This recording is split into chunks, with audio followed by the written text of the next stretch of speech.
หลุมอคติการยึดติดกับความคิดความเชื่อดั้งเดิมตามตนขานไขเป็นสระณจากประสบการณ์ในอดีตอันทำให้มองข้ามความเปลี่ยนแปลงไปตามยุคและสมัย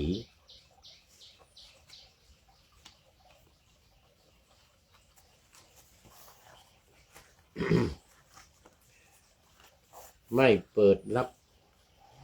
ความหลากหลายใจแคบล้ำ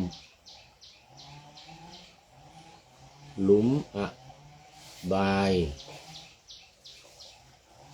จะมุกความมืดมัวดำการหมกมุ่นในอธรรม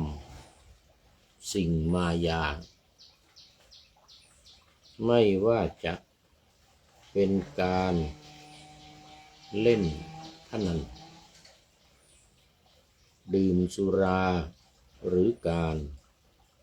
สร้างดราม่าว่าร้ายแก่ผู้อื่นซุบซิบนินทาเพื่อแก้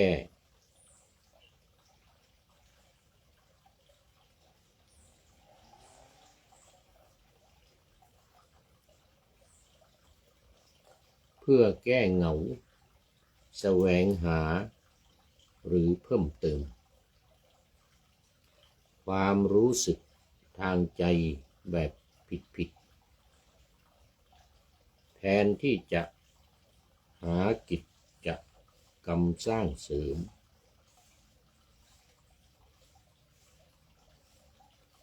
หรือหันหน้าเข้าหาธรรมะเพิ่มหรือริเริ่มภาวนารักษาใจขอถวายความนอบน้อมแด่พระรัตนตรัยมีพระพุทธเจ้าเป็นต้นขอถวายความเคารพพระมหาเถระพระเถรานุเถระเจ้าคณะพระสังฆาธิการทั่วโลกมีพระเดชพระคุณพระธรรมเสนาบดีเจ้าคณะภาค7วัดพระธาตุดอยสุเทพเป็นต้น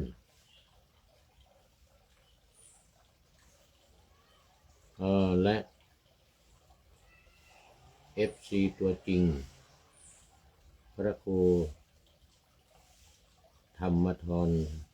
สุริยันคำปาเป็นต้น และขออำนวยพรแด่ญาติโยมสาธุชนพุทธบริษัททั้งหลายวันนี้รายการธรรมทัศน์ของวัดพระธาตุดอยสุเทพออกอากาศทางสถานีวิทยุวปท2จังหวัดเชียงใหม่มีร้อยเอกจำนงปัญญาวัฒโนเป็นหัวหน้าสถานีและอาตมาภาพพระครูปริยัติยานุศาสตร์เป็นผู้บรรยายเป็นประจำทุกวันเวลา 7:30 นาทีไปจนถึงเวลา 8 นาฬิกาโดยประมาณวันนี้ก็ขอต้อนรับ FC ตัวจริงท่านพระครูธรรมธรสุริยัน สันตจิตโตคำปาวัดพระธาตุดอยสุเทพเข้ามาตั้งแต่หัวรุ่งเราเรียกว่าไก่ยังไม่ทันโหสุริโยยังไม่จับขอบฟ้าพระหน้าธรรมะยังไม่เสร็จเมื่อกี้กำลังอ่านบทประพันธ์ไป2 บทมาแล้วมีประชาสัมพันธ์แต่ว่าอ่านไม่ทันกระผมจะเดินทางไปทำปฏิบัติศาสนกิจที่อำเภอเถินจังหวัดลำปาง นี่อำเภอเถินจังหวัดลำปางแล้วก็มีข้างบนมีประชาสัมพันธ์อะไรเมื่อกี้อ่านไม่ทันต้องขออภัยตอนนี้ขอต้อนรับพระเดชพระคุณหลวงพ่อสุทธิสงึมรำจากจังหวัดบุรีรัมย์เข้ามาอีกเป็นท่านที่สองนี่ก็ไกลยังไม่ทันโหยเหมือนกันปานาธรรมาสยังไม่เสร็จนี่นะแล้วก็ขอบคุณพระเดชพระคุณหลวงพ่อสุทธิสงึมรำอำนวยอวยพรมาวันเกิดของผู้แฮปปี้เบิร์ธเดย์แฮปปี้เบิร์ธเดย์โอ้โมทนาขอบคุณเป็นอย่างยิ่งด้วยสีชมพูประจำวันเกิดวันอังคารแล้วก็วันนี้สงสัยที่ผ่านไปเมื่อกี้นี่ที่อ่านไม่ทันเมื่อกี้น่าจะเป็นประชาสัมพันธ์เพราะว่าวันที่25เนี่ยเห็นมีพศอยู่ใน2569เนี่ยวันที่25นี่เขียนไว้แล้วนี่เขียนไว้แล้ว25มิถุนายน2569นี้นะตอนเย็นนะเวลานี่ไม่แน่ใจนะจะเป็น5 โมงเย็นหรือเนี่ยอ่านไม่ทันเมื่อกี้เนี่ยน่าจะเป็นน่าจะมีการแสดงธรรมเทศนาแล้วก็สวดมัตติกาบางสุกุลเป็นทักษิณานุปทานเนื่องในงานครบรอบ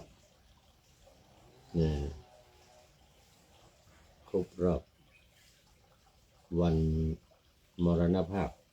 ของพระเดชพระคุณหลวงพ่อพระเทพวิสุทธาจารย์อดีตเจ้าคณะจังหวัดเชียงใหม่แล้วก็อดีตเจ้าอาวาสวัดพระธาตุดอยสุเทพและอดีตอุปัชฌาย์ของพระเดชพระคุณหลวงพ่อใหญ่พระธรรมเสนาบดีเหล่านี้ตอนนั้นที่อุปสมบทเป็นพระภิกษุใหม่ๆก็ได้พระเดชพระคุณหลวงพ่อพระเทพวิสุทธาจารย์ที่จะบำเพ็ญกุศลทักษิณานุปทานในวันที่25เนี่ยเป็นพระอุปัชฌาย์ซึ่งก็การทำบุญในครั้งนี้ก็จะเป็นการแสดงความกตัญญูกตเวทิตาธรรมของพระเดชพระคุณหลวงพ่อพระธรรมเสนาบดีเจ้าคณะภาค7วัดพระธาตุดอยสุเทพองค์ปัจจุบันเนี่ยในวันที่25นี้ต่อพระอุปัชฌาย์ของพระเดชพระคุณหลวงพ่อคือพระเทพวิสุทธาจารย์ดังนั้นก็ถือโอกาสนี้ประชาสัมพันธ์เชิญชวนญาติโยมทั้งหลายได้มาร่วมกันบำเพ็ญกุศลทักษิณานุปทานอุทิศไปให้แก่พระเดชพระคุณหลวงพ่อพระเทพวิสุทธาจารย์ในวันที่25มิถุนายน2569นี้ตอนเย็นตอนเย็น5 โมง 6 โมงเย็นก็มากันเลยน่าจะเป็น5 โมงเย็นนะน่าจะเป็น5 โมงเย็นที่ศาลาไม่แน่ใจนะว่าเป็นศาลา60 ปีหรือศาลาปริยัติธรรมนุ่นทางด้านทิศตะวันออกหรือไม่ก็ที่หลังโบสถ์ศาลา60 ปีอันนี้เรื่องสถานที่นี้ก็ยังไม่แน่ใจเหมือนกันเดี๋ยววันต่อไปจะได้สอบถาม FC ตัวจริงFC ตัวจริงแต่ตอนนี้ถ้าคือเมื่อกี้มันอ่านไม่ทันเนาะบอกสถานที่หน่อยว่าเป็นศาลา60 ปีหลังอุโบสถหรือว่าศาลาปเรียนที่ทางด้านทิศตะวันออก หน้าวิหารนะหน้าวิหารหน้าทางขึ้นวิหารนะทิศตะวันออกนะขึ้นมาวิหารขึ้นมาบรมราชแล้วเวลาด้วยนะเป็น5 โมงเย็นหรือว่าเป็น1 ทุ่มนะอันนี้ก็ขอได้แจ้งเข้ามาแล้วก็ไม่เป็นไรเดี๋ยววันต่อไปยังมีเหลืออีกหลายวันวันนี้เป็นวันที่22วันนี้บันทึกเสียงนี่นะวันนี้รายการนี้ก็บันทึกเสียงมา1 วันล่วงหน้ามา1 วันรายการจะออกอากาศในวันพรุ่งนี้ยังเวลาอีก3 วัน4 วันถึงวันที่25 22 23 24 25 4 วันวันพรุ่งนี้จะได้ประชาสัมพันธ์อีกแล้วก็วันมะรืนนี้อีกมันลืนมาเรื่องอีก22 23 24ประชาสัมพันธ์วันที่25ก็เป็นวันงานตอนเช้าก็ยังประชาสัมพันธ์ได้อีกเพราะว่างานจะมีตอนเย็นอันนี้ก็ขอประชาสัมพันธ์ให้ทุกท่านได้รับตามโดยทั่วกันเอาละตอนนี้ก็มาสู่เนื้อหาของธรรมะกันเลยต่อจากเมื่อวานเนี่ยยังอยู่เพราะว่าเมื่อวานนี้เกือบจะจบแต่มันไม่ทันจบนะไม่ทันจบเกือบจะได้แสดงพระธรรมเทศนาโดยภิกษุ5 รูปรักษาทวารกันคนละ1รูป1รักษาตารูปที่ 2รักษาหูรูปที่ 3รักษาจมูกรูปที่ 4รักษาลิ้นรูปที่ 5รักษาทวารทางกาย5 ทวารแล้วก็ประชุมกันตกลงกันไม่ได้ว่าของใครสำคัญของใครยากกว่ากันในการที่รักษาแค่1นี่นะแค่1นี่นะตาหูจมูกลิ้นกายรักษาแค่1ก็ไปกราบทูลพระพุทธองค์ก็จึงทรงตรัสว่าโอ้ไม่ได้เรื่องนี้รักษาอะไรคนละ1มันต้องรักษาทั้ง5ทั้งหมดนั่นน่ะตาหูจมูกลิ้นและกายเนี่ย5 ทวารเนี่ยจะต้องรักษาให้หมดไม่ใช่ว่ารักษากันคนละ1ไม่ได้เรื่องพวกเธอเนี่ยวันนี้นะก็จึงตรัส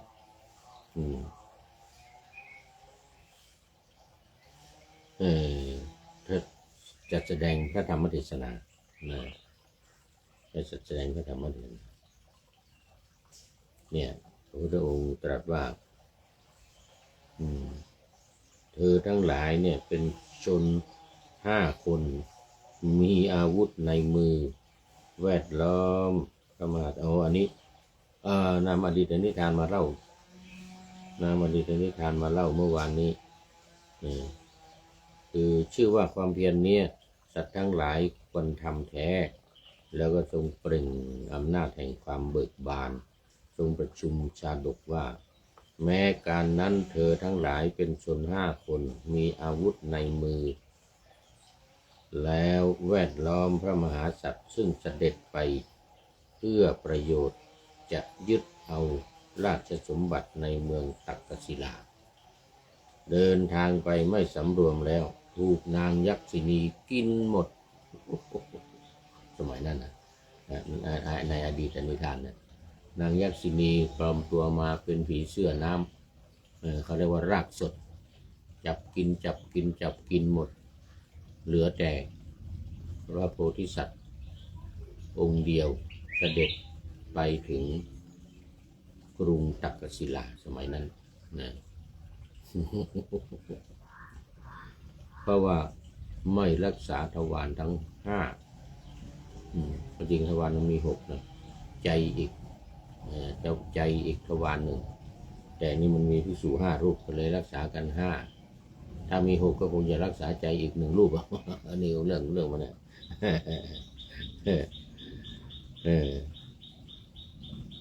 ถูกรากสดทั้งหลายเคี้ยวกินหมดถึงความสิ้นไปแห่งชีวิตส่วนพระราชาดำรงสำรวมในอารมณ์เหล่านั้นรวมทั้งใจด้วยไม่เอื้อเฟื้อถึงนางยักษินีผู้มีเพศดุจเทพพดาเทพธิดาแม้ติดตามไปอยู่ข้างหลังเสด็จถึงเมืองตักกศิลาโดยสวัสดิภาพนี่ว่าละพระโพธิสัตว์แล้วถึงความเป็นพระราชาคือเรานี้แหละตอนนั้นนะถึงความเป็นราชาแล้วตอนนี้มาเกิดในชาตินี้ก็คือเรานี่แหละอย่างนี้แหละอาหังเอวะคือเรานั่นแหละ แล้วตรัสว่าธรรมดาภิกษุควรสำรวมทวารแม้ทั้งหมดเพราะว่าภิกษุสำรวมทวารเหล่านั้นนั่นแลย่อมพ้นจากทุกข์ทั้งปวงได้คือไม่ใช่เฉพาะ5นะใจด้วยมันมี6ทวารมันมีฐานทวารทั้งใจด้วยทวารทั้งหมดนี่คือใจด้วยตาหูจมูกลิ้นกายใจเมื่อเห็นรูปฟังเสียงดมกลิ่นริมรสกายถูกต้องโผฏฐัพพะและใจถูกต้องธรรมารมณ์แล้วนี่ก็จะได้ไม่หวั่นไหวไม่หวั่นไหวไม่ว่าจะยักษ์ไม่ว่าจะรากสดอะไรต่างๆก็กินไม่ได้นี่เหมือนพระองค์ที่เสด็จไปถึงตักกศิลาด้วยสวัสดิภาพเพราะว่าไม่ได้ไปสนใจนางยักษินีถึงแม้ว่าจะมีรูปสวยเหมือนเทพดาก็ตามมีเพศเหมือนเทพดาก็ตามดังนี้แล้วเมื่อจะทรงแสดงธรรมได้ทรงพาสิทธิพระคาถาเหล่านี้ว่าแล้ววันนี้แสดงธรรมเสร็จก็จะจบละเรื่องของนี่นะจบแน่วันนี้นะ วันนี้จบแน่อันนี้แล้วบอกว่าความสำรวมทางตาเป็นคุณยังประโยชน์ให้สำเร็จความสำรวมทางหูเป็นคุณยังประโยชน์ให้สำเร็จความสำรวมทางจมูกความสำรวมทางลิ้นความสำรวมทางกายและความสำรวมทางกายเป็นคุณยังประโยชน์ให้สำเร็จทั้งนั้นความสำรวมทางวาจาเป็นคุณยังประโยชน์ให้สำเร็จความสำรวมทางใจเป็นคุณยังประโยชน์ให้สำเร็จความสำรวมในทวารทั้งปวงเป็นคุณยังประโยชน์ให้สำเร็จภิกษุผู้สำรวมแล้วในทวารทั้งปวงย่อมพ้นจากทุกข์ทั้งปวงนี่เป็นพระธรรมเทศนาที่พระพุทธองค์ตรัสตอนนี้มีแต่อาทิกัลยาโนมัจเจกัลยาณังยังไม่มาเนาะปริโยสานกัลยาณังด้วยนี่ใกล้จะหมดเวลาแล้วนี่ ยังไม่มีปริโยสานกัลยาณังเข้ามาเนี่ยนะเดี๋ยวดูเวลาให้ชัดเจนอีกหน่อยก่อนนี่แหละว้าวนะแล้วอีกนิดหน่อยเอามาสรุปเนื้อหาสาระของธรรมะในวันนี้เพิ่งทราบวินิจฉัยนะว่าจักขุนาเป็นต้นในพระคาถานั้นดังต่อไปนี้ก็ในการใดรูปารมณ์มาสู่ครองในจักษุทวารของภิกษุรูปที่สวยที่งามของนางยักษินีที่เป็นดุจ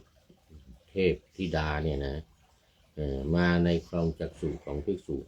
ในการนั้นเมื่อภิกษุได้ยินในอารมณ์ที่น่าปรารถนาขออภัยไม่ยินดีในอารมณ์ที่น่าปรารถนาไม่ยินร้ายในอารมณ์ที่น่าปรารถนาไม่ยังความหลงให้เกิดขึ้นในเพราะความเพ่งเล็งอันไม่สม่ำเสมอความสำรวมคือความกั้นได้แก่ความปิด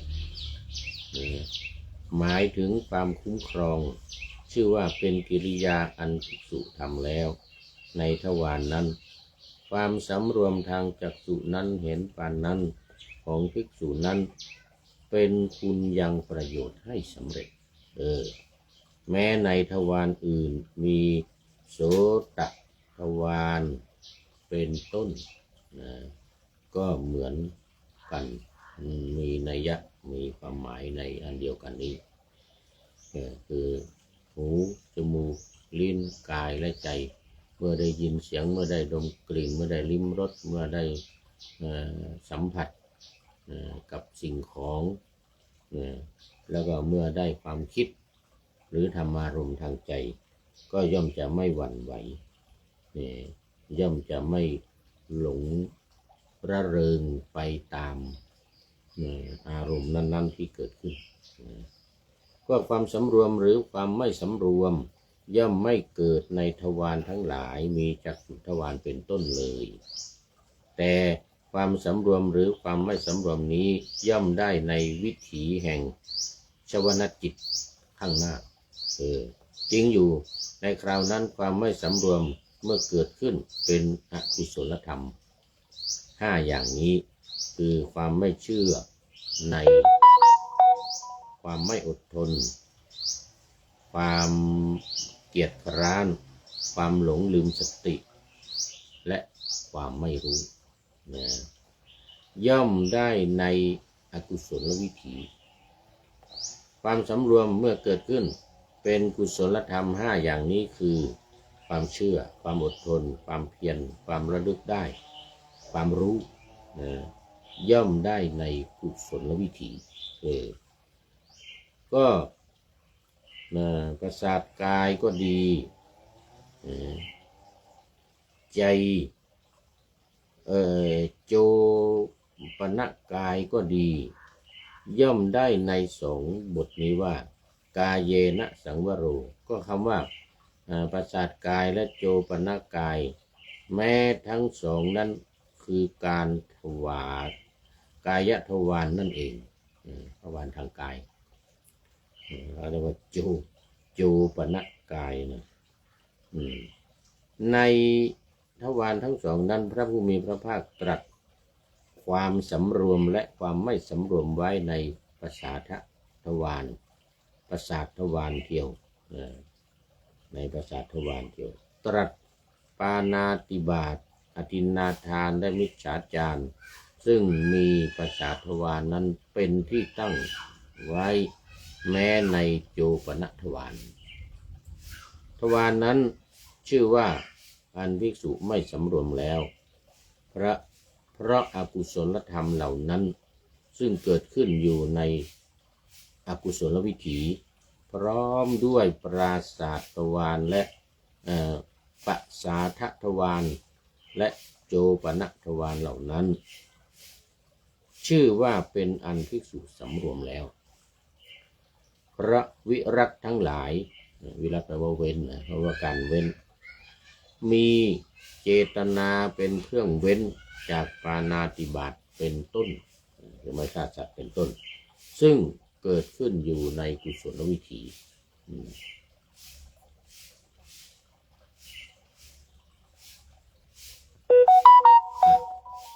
ดูไปดูมาหมดเวลาเอาละวันนี้จบพระธรรมเทศนาภิกษุ5 รูปก็ตั้งอยู่ในโสดาปัตติผลเป็นพระโสดาบันได้อยู่พวกที่รักษาทวารเดียวนี่นะพอมาฟังพระพุทธเจ้าแล้วก็ต้องรักษาทั้งหมดทั้ง6ด้วยไม่ใช่เฉพาะ5ใจด้วย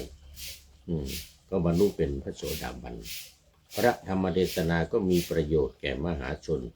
ผู้ประชุมกันแล้วดังนี้แหละเรื่องภิกษุ5 รูปนี้ก็จบพอดีเอาละต่อไปในวันต่อไปในวันพรุ่งนี้ก็มาคุยกันอีกขึ้นเรื่องใหม่อีกนะขึ้นเรื่องใหม่อีกเอาวันนี้เอาไว้แค่นี้ก่อนหมดเวลาแล้ว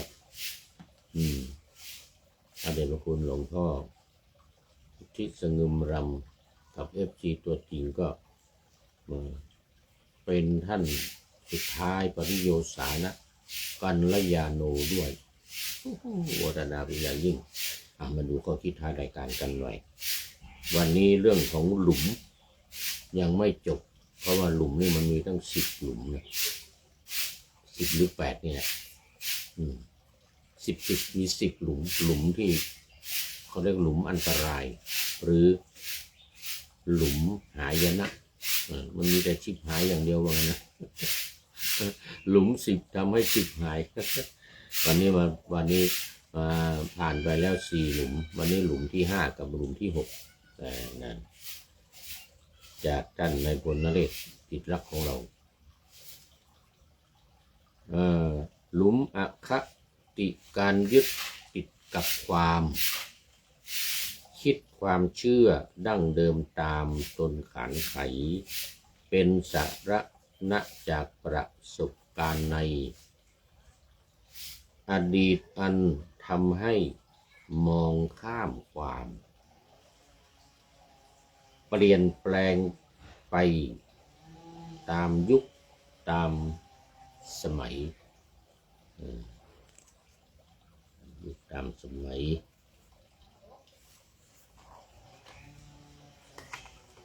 มองข้ามไปไม่ได้สนใจเรื่องใหม่ๆAI ทั้งหลายไม่รู้เรื่อง ไม่เปิดรับความหลากหลายใจแคบล้ำอันนี้ก็เป็นข้อที่5นะหลุมที่5หลุมอคติคิดว่าตัวเองเนี่ยสำคัญคนอื่นไม่สำคัญต่อไปเป็นหลุมที่6อันนี้หลุมอบายมุกโอ้โหอันนี้ยิ่งไปใหญ่เลยหลุมอบายมุกเนี่ยมันทางแห่งความชิบหายเนี่ยหลุมอบายเดี๋ยวยิ่งตอนนี้กำลังมีแข่งบอลก็เล่นพนันบอลกันหลุมอบายมุกความมืดมัวดำการหมกมุ่นในอธรรมสิ่งมายาไม่ว่าจะเป็นการเล่นพนันดื่มสุราหรือการสร้างดราม่าว่าร้ายแก่ผู้อื่นซุบซิบนินทาเพื่อแก้เหงาแสวงหาหรือเพิ่มเติมดูซิบคนด่าคนอื่นเพื่อแก้เหงาความรู้สึกทางใจแบบผิดแทนที่จะหากิจกรรมสร้างเสริมหรือหันหน้าเข้าหาธรรมะเพิ่มหรือเริ่มภาวนารักษาใจและเอาไว้แค่นี้ก่อน2 หลุมวันนี้หลุมที่5กับหลุมที่6หลุมที่5กับหลุมที่6ต่อไปจะเป็นหลุมที่7ที่8ที่9ที่10คงจะต้องอีก2 วันเอาละวันนี้ก็ขอขอบคุณท่านนายพลนเรศจิตรักไว้ณที่นี้เป็นอย่างยิ่งขอนำรายการธรรมะพัดไปก่อนแล้วจะย้อนมาใหม่ในวันหลังเพื่อให้ท่านทั้งหลายได้รับฟังพระธรรมเทศนังเหมือนดังเดิมเป็นธรรมะจากพระไตรปิฎก3ธรรมบทอันงดงามบรรยายเสริมอธิบายใจความเหมาะมาต่อเติมยกนิทานดั้งเดิมเสริมบทธรรมขอทุกท่านสุขกายสบายใจปรารถนาสิ่งใดอันเลิศล้ำจงเพิ่มพูนตามบุญงามและตามกรรมที่ได้บำเพ็ญไว้ทุกประการขอเจริญพร